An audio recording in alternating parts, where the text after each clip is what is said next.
Hey guys, this is the Anime Fiend bringing to you today one of my manga recommendations, and today we're gonna talk about Vagabond. Well, of course, I already made manga recommendations video talking about my seven most favorite mangas, which I think are like beyond perfect, like not 10 by 10, it's like a billion by 10, right? So of course, I that was like a general video talking about all seven a bit, right? So this video would mostly be about Vagabond, and this video is still not like an analysis of Vagabond, or like a like a thing where I'm talking about, look, the beauty of Vagabond or whatnot. No, of course, this is gonna be spoiler free. This is just a manga recommendation, so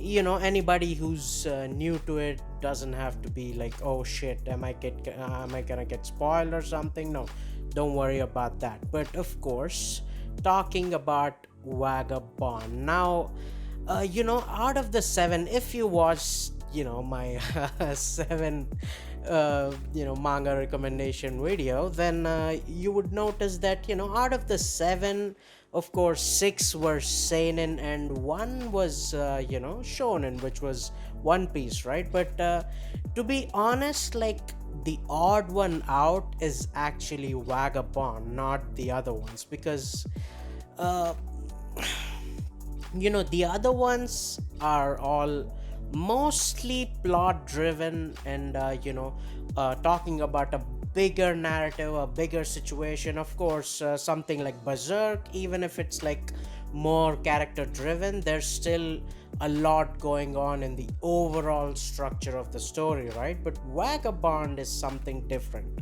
Almost nothing going on in the world of the Vagabond is important at all. Like, nothing, absolutely nothing. The only thing that's important is the main character and some of the other important characters and what they are going through. There's no bigger narrative, there's no big events or like political structures or anything, right? It's just a simple but really powerful story of a man who's on a journey to become the strongest, right? Of course, he begins with being pretty strong, ruthless, and constantly growing, right? I mean, he wasn't like, oh, I'm really weak and I want to become the strongest. No, he was pretty strong, he was pretty ruthless, he was pretty adaptive, living in the mountains and stuff. So he was kind of strong already, but of course he wanted to be the strongest in the world, the invincible in the world. So he goes on a journey fighting all these other characters, other swordsmen, other fighters, meeting all these other different people who aren't fighters. Maybe they were ex-fighters, like masters, but now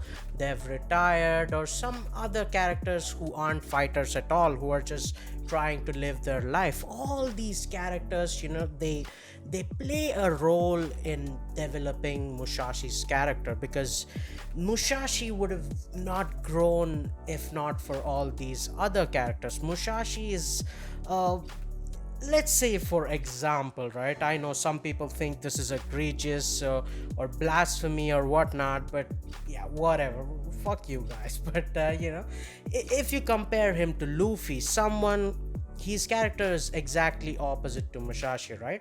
And not in a bad way, of course. These are two different interpretations of things, right? But you see, Luffy is someone who is already established. Yes, he grows with experiences, but core wise, as a character wise, he is who he is, and he is the one who inspires and influences people, right? So that's why Luffy is loved wherever he goes. But Musashi is exactly the opposite, right? He isn't the guy who inspires, he isn't the guy who teaches people or makes them better. He's the guy who is not all these things, who improves and learns from others. So he's more of a character where the environment, the story, other people influence his character to make him really important, right?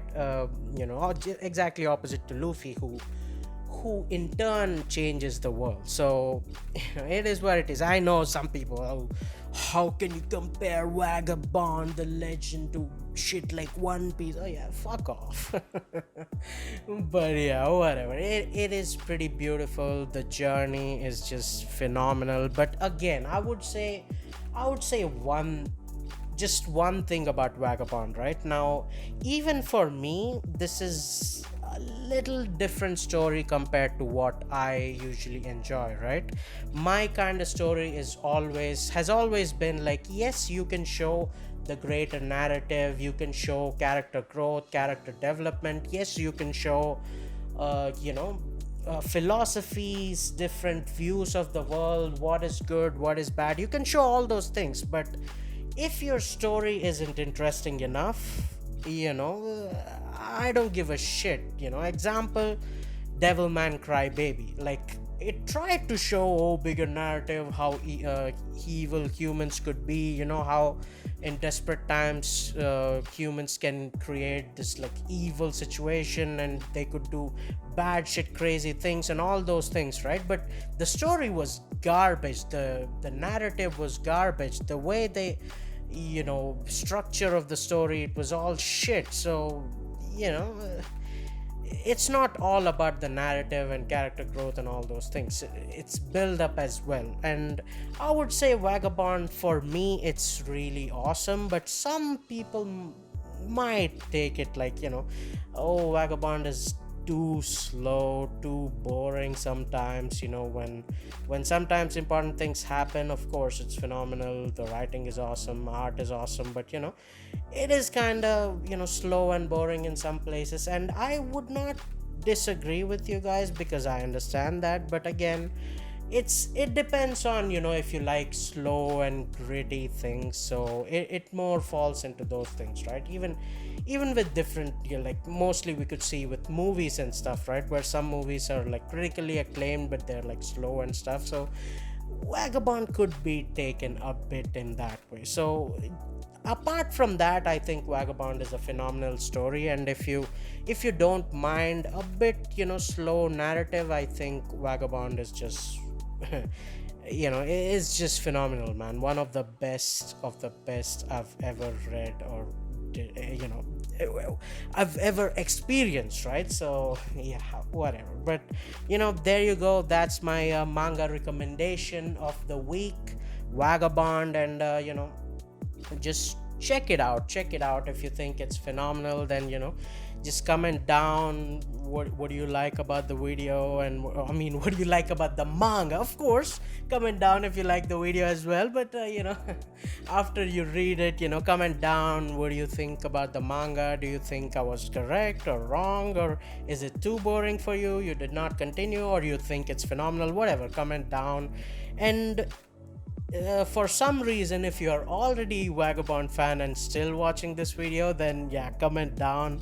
I would love to hear your views and stuff. So whatever, just comment down. And if you think the video is good, like, share, subscribe, check out my Discord. We could have fun discussions. But anyways, man, as always, until next time, peace.